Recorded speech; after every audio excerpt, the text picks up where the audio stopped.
6 months since Parliament declared a climate emergency, and since then the government has done nothing.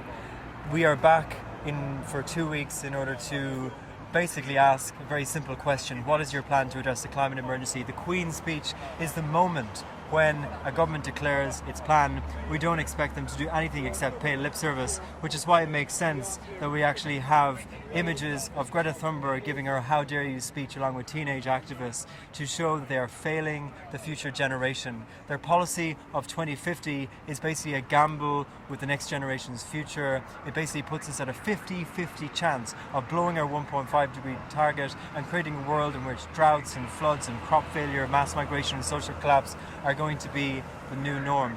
And so, as I speak, the police are right alongside asking us to leave, so I'm going to have to cut this short. Yes, please. Thank you very much. If you move down, yeah, thank you. Yeah.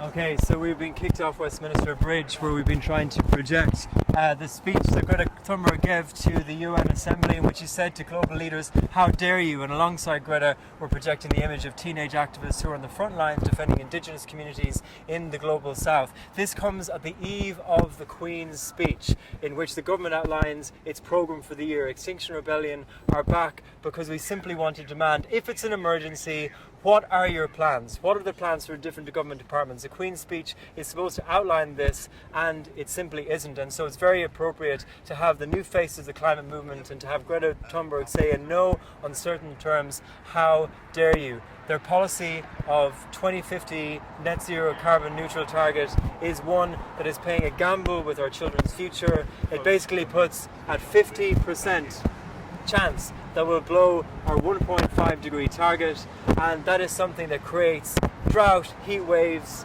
mass migration, social collapse as the new norm. And we simply say we cannot take that chance with our children's future. And what's interesting is that the reason that it is an emergency is because it's not just about temperature increase, it's the impact that has on crop failure. 77% of our fruit and veg comes from overseas. What happens when we have the hottest July on record, not just for 1 month, but for 5 months in a row? And that is something that we have yet to be seen. What is the likelihood of supermarket shelves being empty in the future? These are the questions that the British government want to ask.